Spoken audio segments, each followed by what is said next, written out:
Here we want to talk about two important theorems in the calculus. It will be applied in many theoretical proofs. So the first theorem is called the Rolle theorem.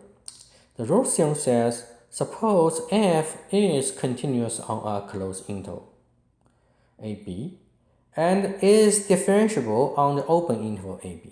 So here we didn't see the closed interval because we don't know the differentiability at the endpoints, right?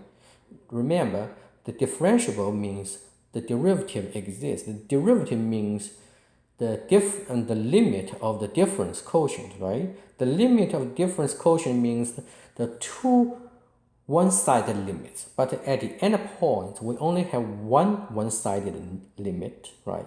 So we have no anything to talk about the differentiability at the endpoints. So we just assume this function f is differentiable on an open interval ab.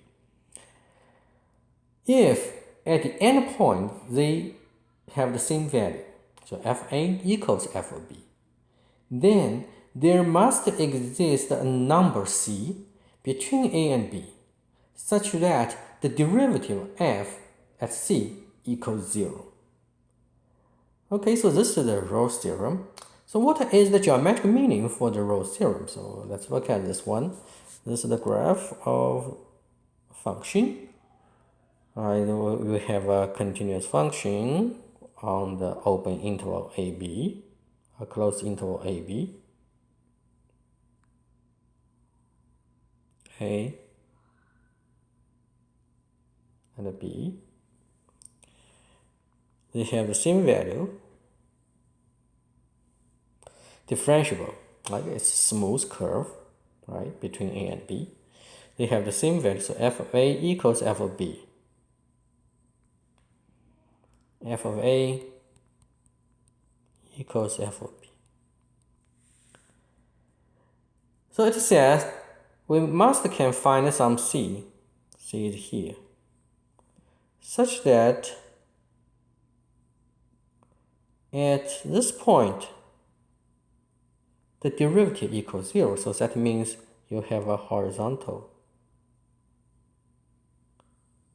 tangent line.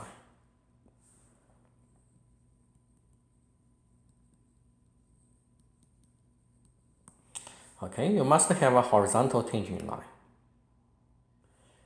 So this is the geometric meaning for the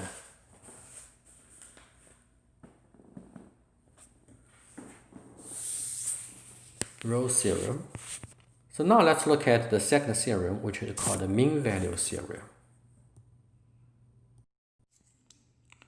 So now let's look at the mean value theorem. Suppose f is continuous on a closed interval. AB, and is differentiable on an open interval AB. So the same assumption as the Rolle theorem. So for the mean value theorem, it does not require f of b must be equal to f of a. Okay, so it says then there exists at least one value c between a and b such that f prime of c equals fb minus f of a divided by b minus a. So you can see that the Rolle theorem is a special case for the mean value theorem. The reason is the Rolle theorem requires f of a equals f of b. If f of a equals f of b, then this side would be 0, right? Because the numerator equals 0.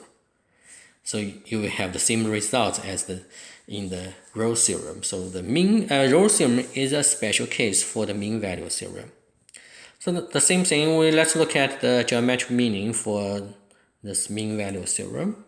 So we have a curve, smooth curve, okay, smooth curve from A to B. So you can see if we connect these 2 points, we will form a Not good.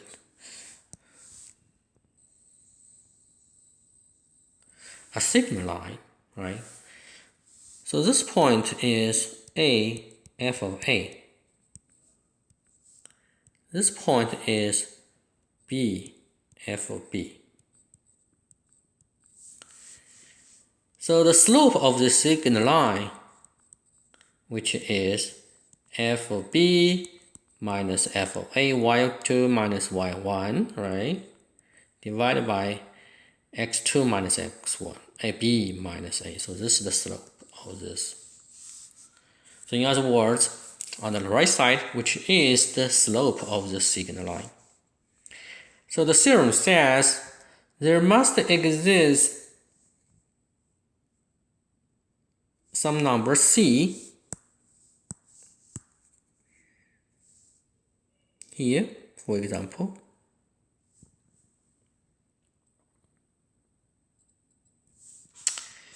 Some number C for this point.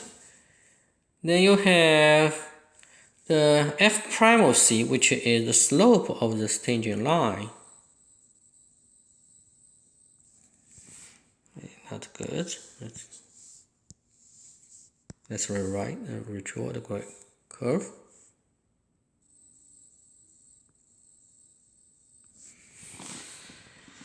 The red line is the tangent line through this point. And f prime of C is the slope of this tangent line. So the mean value theorem says you at least have one C such that there is a tangent line which is parallel to the secant line, the blue line.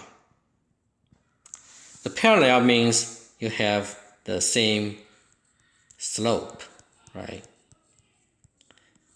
If two lines are parallel to each other, then the slope should be the same. So this is the geometric meaning for the mean value theorem.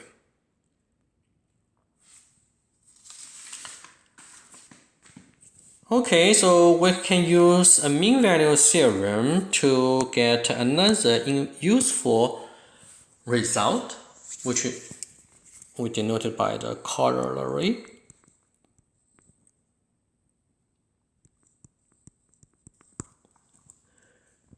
Which says, suppose we have the same assumption. F is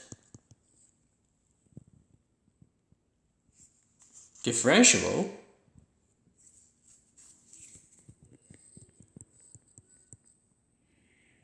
on the open interval